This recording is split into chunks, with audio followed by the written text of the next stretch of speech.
Hello दोस्तों, welcome to GS with Amy. हम लोग आज शुरुआत करने जा रहे हैं एक नए दौर का, जो कि है जीएस का दौर। हम लोग आज रेडी करेंगे एक स्ट्रेटेजी जीएस का, जो कि हमारे जीएस जो सब्जेक्ट है, जो हर एक गवर्नमेंट प्रिपरेशन करने वाले जो कैंडिडेट है, सबके लिए महत्वपूर्ण है, सबके लिए ज़रूरी है। आप सभी को पता है कि जीएस हम लोग के लिए कितना ज़रूरी है, और हर एक एग्ज़ाम जिसमें जीएस का क्वेश्चन आता है, बगैर जीएस का प्रिपरेशन किए उस एग्ज़ाम को क्रैक करना लगभग नामुमकिन है। तो क्या है ये जीएस? चलो डिस्कस करते हैं। पहला नंबर तो आप सबको ये पता होगा कि जीएस कोई सब्जेक्ट नहीं है। जीएस एक सब्जेक्ट का समूह है। मतलब जीएस में बहुत सारा सब्जेक्ट है। जैसे आप देख ही रहे हैं, जैसे कि आप देख रहे हैं स्क्रीन पे, आप देख ही पा रहे हैं कि पहला नंबर पे जो है वो है history of India. History of India जिसके अंदर आता है क्या-क्या? पहला नंबर तो ये कि इसमें 3 भाग हैं।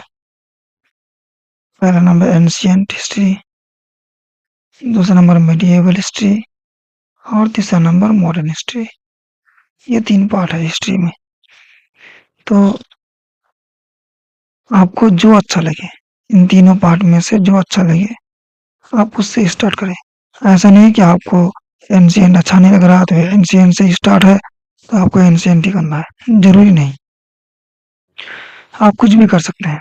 आप मिडिएवल से भी स्टार्ट कर सकते हैं, आप मॉडर्न से भी स्टार्ट कर सकते हैं।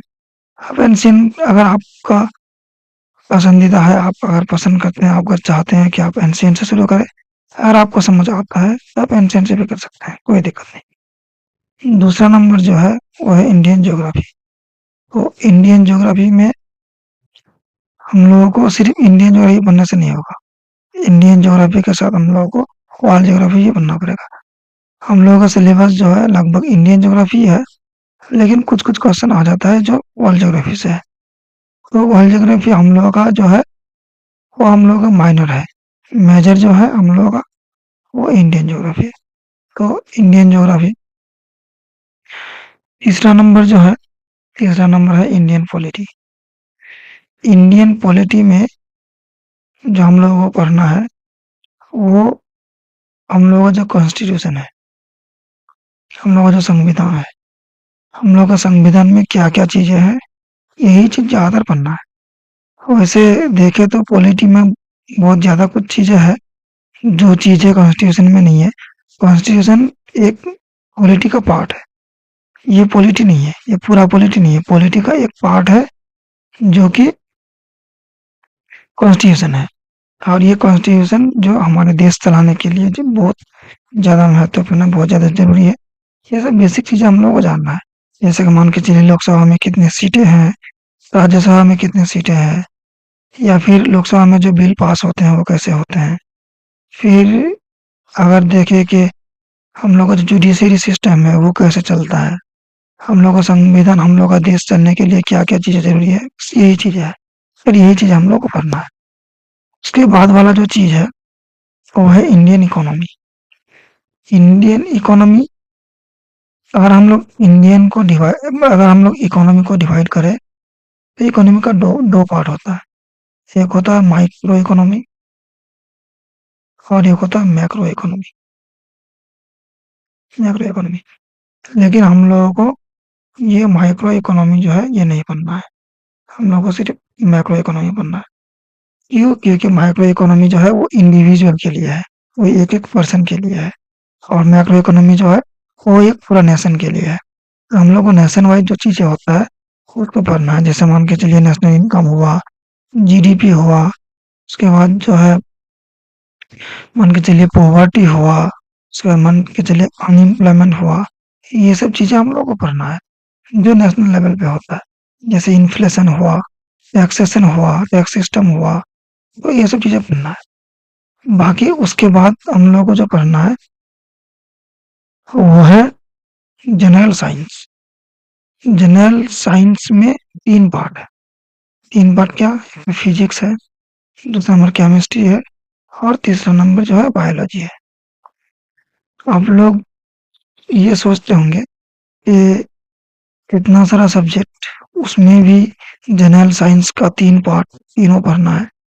तो जैसे 11-12 का बच्चे पढ़ते हैं, बहुत बड़ा-बड़ा, मोटा-मोटा बुक पढ़ते हैं, वैसे आप लोगों को नहीं पढ़ना है। आप लोगों को बेसिक चीज़ें पढ़ना है बस। बेसिक चीज़ें बोले तो जैसे मान के चलिए गैस है, अब गैस में से एक स्मेल आता है, तो वो स्मेल किसकी वजह से आता है? किस वजह से वो स्मेल आता है? मान के चलिए जो हवा है, जो वायु है, जिसमें हम लोग अपने साँसें लेते हैं, तो ये हवा जो है, इसमें नाइट्रोजन का मात्रा कितना है, इसमें ऑक्सीजन का मात्रा कितना है, कार्बन डाइऑक्साइड का मात्रा कितना है, ये सब चीज़ें हम लोगों को पढ़ना है। जैसे बायोलॉजी में अगर देखें, तो मान के चलिए बायोलॉजी में अगर पढ़े, तो हम लोग का जो शरीर है, हम लोग का शरीर में कितना लीटर जो है ब्लड आता है, कितना कितना ब्लड हम लोगों के लिए ज़रूरी है, हम लोग का शरीर में कितना बोन है, कितनी हड्डियाँ हैं, उसमें इसमें भी कि कौन-सा सबसे बड़ा हड्डी है, कौन-सा सबसे छोटा हड्डी है, और जो बेसिक चीज़ है, जो डेली लाइफ में हम लोग का काम आता है, बस यही चीज़ें पढ़ना है। हम लोग को रिसर्च लेवल में नहीं पढ़ना है। उसके बाद 6 नंबर जो है, वो है स्टैटिक जीके। ये स्टैटिक जीके सबसे वाइटल है और सबसे ज़्यादा सर दर्द है सबके लिए, जो सरकारी नौकरी का तैयारी करते हैं, हम सबके लिए ये एक सर दर्द बन के आता है। तो ये सर दर्द को हम कैसे दूर करें? तो इसका भी ट्रीटमेंट है हम लोगों के पास। बस आप लोगों को करना क्या है कि जीएस विद एमए के साथ जुड़ना है। GS with MA official YouTube channel पे आपको जुड़ना है। फ्री में आपको सब कुछ मिलेगा। आपको कोई कोर्स नहीं खरीदना है, आपको पैसा इन्वेस्ट नहीं करना है, कुछ भी नहीं करना है। आप जीएस विद एमए का हर एक क्लास अटेंड करेंगे, आपका जीएस जो है खुद ब खुद मिल जाएगा। आपका जीएस का जो पकड़ है वो आपका मुट्ठी में होगा। बस आप इतना भरोसा रखिए। तो स्टैटिक जीके में भी बहुत सारा टॉपिक है और इसमें भी कुछ-कुछ टॉपिक है जो बहुत ज़्यादा इम्पोर्टेंट है और कुछ-कुछ सवाल जो है वो कहाँ से उठा के देते हैं, इसका कोई पता नहीं। तो हम लोगों को उसके पीछे नहीं छूटना है, ये पीछे नहीं दौड़ना है हम लोगों को। हम लोगों को बस वही चीज़ें देखना है। मान के चलिए अगर किसी एग्ज़ाम में 25 क्वेश्चन आता है, तो 25 क्वेश्चन में से 20 से 22 क्वेश्चन ऐसा आता है जो आपका पकड़ में है, जो आपका सिलेबस में है। बाकी 5 से 3 क्वेश्चन ऐसा होता है जो पूरा सिलेबस आप अगर कंप्लीट कर लेंगे फिर भी आपका 2 से 1 क्वेश्चन छूट ही जाएगा। तो क्या फ़ायदा 1-2 क्वेश्चन के लिए पूरा इतना टाइम बर्बाद करने का और उसके पीछे छूटने का। तो सबसे अच्छा है कि इम्पोर्टेंट टॉपिक कंप्लीट करें और उसके बाद जो है अपना स्कोर 20 से 22 तक रखें, क्योंकि ये इनफ होता है। किसी भी एग्ज़ाम क्रैक करने के लिए जीएस का ये नंबर इनफ होता है। बाकी और भी सब्जेक्ट है, उसपे भी टाइम देना है। आपको तो सिर्फ़ जीएस ही नहीं पढ़ना है, आपको मैथ भी पढ़ना है, आपको इंग्लिश भी पढ़ना है, आपको और कंप्यूटर भी पढ़ना है। तो बहुत सारा सब्जेक्ट है, सबको कवर करना है।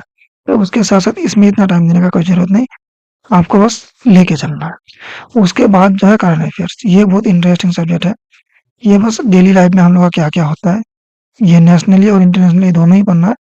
लेकिन नेशनली और इंटरनेशनली दोनों पढ़ना है, लेकिन हम लोग को सबसे ज़्यादा नेशनली देखना है। इंटरनेशनली जो बड़ा लेवल पे कोई घटना घटता है, जैसे मान के चलिए वर्ल्ड कप हुआ, कोई स्पोर्ट्स हुआ इम्पोर्टेंट, उसके बाद कोई बहुत बड़ा इंसिडेंट हुआ, कोई एक्सीडेंट हुआ और नया कुछ चीज़ डिस्कवर डिस्कवर हुआ, नया कुछ चीज़ आविष्कार हुआ, तो ये सब चीज़ों के बारे में पढ़ना है। बाकी ले लगभग हम लोग को ज़्यादा चीज़ें जो है वो नेशनल लेवल पे ही पढ़ना है। तो अब तक हम लोग जो देखे, वो ये देखे कि जीएस में सब्जेक्ट कितने होते हैं और ये क्या-क्या है। अब हम लोग को जो देखना है, वो है ये जीएस सब्जेक्ट को हम लोग पढ़े कैसे? इसको हम लोग हैंडल कैसे करें? इसको हम लोग अपने बस में कैसे करें? तो पहला बिगिनर जो होता है, जो स्टार्टिंग करते हैं प्रिपरेशन, वो सबके लिए एक टेंशन का बात होता है, सबके लिए एक सोच का बात होता है कि हम लोग इसका तैयारी करें कैसे। तो आप लोगों को जुड़ना है हम लोगों के साथ, बस जीएस विथ एमए के साथ आपको जुड़ना है। जीएस विथ एमए के साथ आपको जुड़ना है और आपको सब कुछ मिल जाएगा। तो हम लोग को 4 स्टेप फॉलो करना है। जीएस का तैयारी करने के लिए हम लोग को 4 स्टेप फॉलो करना पड़ता है। ये 4 स्टेप क्या है? पहला नंबर स्टेप जो है, वो है आपको हर एक सब्जेक्ट का थ्योरी कंप्लीट करना है। हर एक सब्जेक्ट का हर एक चैप्टर वाइज हम लोग को करना क्या है, हर एक सब्जेक्ट का हर एक चैप्टर थ्योरी कंप्लीट करना है और वो आपको मिलेगा जीएस विथ एमए के साथ। जीएस विथ एमए में फ्री में आपको पूरा मटेरियल्स मिल जाएगा। तो जीएस विथ एमए में आपको मिल जाएगा सारा चैप्टर। उसके बाद आपको क्या करना है, प्रैक्टिस करना है। क्या प्रैक्टिस करना है? आप जो थ्योरी थ्योरी पढ़े, आप जो हर एक चैप्टर का थ्योरी पढ़े, उसका आपको पीवाईक्यू करना है, साथ में एक्सपेक्टेड क्वेश्चन भी करना है। ऐसा नहीं है कि आप सिर्फ पीवाईक्यू कर लिए और ऐसा नहीं है कि आप सिर्फ एक्सपेक्टेड कर लिए। पीवाईक्यू इसलिए करना है कि आपको पता चले कि क्वेश्चन किस तरह का आता है। एक्सपेक्टेड इसलिए करना है कि पीवाईक्यू से ही सिर्फ क्वेश्चन करने से हम लोग का जो पेपर है वो क्रैक नहीं होगा, क्योंकि एक्सपेक्टेड कुछ क्वेश्चन होता है, हर साल कुछ नया क्वेश्चन जुड़ता है। हर एक हर एक एग्जाम में नया कुछ ना कुछ क्वेश्चन जुड़ता है। तो वो नया क्वेश्चन जो है, वो एक्सपेक्टेड क्वेश्चन जो पढ़ते हैं उसमें आ जाता है। तो ये करना है। उसके बाद आपको क्या करना है? उसके बाद आपको 3 नंबर स्टेप जो करना है, वो है रिवीजन। आपको रिवीजन कैसे करना है? आप जो थ्योरी क्लास किए, आप थ्योरी क्लास किए, उसके बाद आप एमसीक्यू प्रैक्टिस किए, जो पीवाईक्यू और एक्सपेक्टेड था। तो उसका आपको क्या करना है, एक मैराथन क्लास में रिवीजन करना है। कैसा मैराथन क्लास? एक सिंगल क्लास होगा, सिंगल वीडियो क्लास, जिसमें आपका पूरा सब्जेक्ट कंप्लीट होगा। ये क्लास लगभग मान के चलिए 8 से 10 घंटे का होगा। ये आपको कंप्लीट करना है, एक मैराथन क्लास, और ये भी आपको मिल जाएगा जीएस विथ एमए में। जीएस विथ एमए चैनल पे आपको मिल जाएगा ये मैराथन क्लास। उसके बाद आपको क्या करना है, ये मैराथन क्लास कंप्लीट करने के बाद चौथा नंबर स्टेप और सबसे ज्यादा इम्पोर्टेंट स्टेप जो है, वो आपको करना है। वो क्या है? वो ये है कि आपको मॉक टेस्ट लगाना है, मॉक टेस्ट अटेम्प्ट करना है। मॉक टेस्ट अटेम्प्ट आप कहाँ से करेंगे? आप फेसबुक प्लेटफॉर्म से कर सकते हैं। मैं तो फेसबुक प्लेटफॉर्म ही प्रीफर करता हूँ, क्योंकि ये एग्जाम रिलेटेड बहुत क्वेश्चन देता है। बाकी आप ओलिव बोर्ड से भी कर सकते हैं। बाकी और दूसरा बहुत सारा प्लेटफॉर्म है, आप कहीं से भी कर सकते हैं। आप इंडिविजुअल जो जिस इंस्टीट्यूट में पढ़ते हैं, वहाँ से भी कर सकते हैं। तो आप ये 4 स्टेप अगर फॉलो करते हैं, ये अगर 4 स्टेप आप फॉलो करते हैं, तो आपका जो है जीएस आपका पकड़ में हो जाएगा, आपका हैंडल में हो जाएगा। आप उसको हैंडल कर सकते हैं, आप किसी भी एग्जाम में स्कोर कर सकते हैं। और लास्ट स्टेप जो कि मैंडेटरी नहीं है, आप चाहे तो इसका दूसरा ऑप्शन भी ट्राई कर सकते हैं। तो लास्ट ऑप्शन ये है कि लास्ट स्टेप ये है कि आपको जुड़ना है जीएस विथ एमए के साथ। आप जीएस विथ एमए के साथ जुड़ेंगे, GS with MA official channel में आपको ये सारा क्लास ने ऊपर जितना कुछ डिस्कस किए, ये सारा कुछ मिल जाएगा आपको जीएस विथ एमए के साथ। और इसके साथ जीएस विथ एमए के साथ अगर आप इसका पूरा क्लास, हर एक वीडियो, हर एक क्लास देखेंगे, अटेंड करेंगे, तो आपका जीएस का जो स्कोर है वो बहुत इजीली बढ़ जाएगा। और हम लोग पढ़ाएंगे जो बहुत इजी लैंग्वेज में, बहुत आसान भाषा में पढ़ाएंगे, जो कि हर किसी को समझ आएगा। और अगर आप ये हर एक क्लास कर लेंगे, आपका जो जीएस का जो स्कोर है वो लिफ्ट अप होने में टाइम नहीं लगेगा। वो लिफ्ट अप होने में बहुत कम समय में आप लिफ्ट अप कर जाएंगे और आपका स्कोर जो है वो बहुत ज़्यादा बढ़ने लगेगा। और एग्जाम हॉल में जाके आप बेस्ट से बेस्ट परफॉर्मेंस दे सकते हैं। सबसे ज़्यादा अच्छा परफॉर्मेंस आप दे सकते हैं अगर आप ये स्टेप फॉलो करेंगे तो। तो आप जुड़े रहिए हमारे साथ। और वीडियो अच्छा लगे तो लाइक कर दीजिएगा, दोस्तों के साथ शेयर कर दीजिएगा और सब्सक्राइब ज़रूर कर दीजिएगा। GS with MO official YouTube channel को सब्सक्राइब ज़रूर कर दीजिएगा। तो हमारे साथ जुड़ने के लिए बहुत-बहुत शुक्रिया। जुड़े रहिए हमारे साथ, देखते रहिए हमारा क्लासेस और आपका प्रिपरेशन को बेहतर बनाते रहिए। थैंक यू दोस्तों, जय हिंद।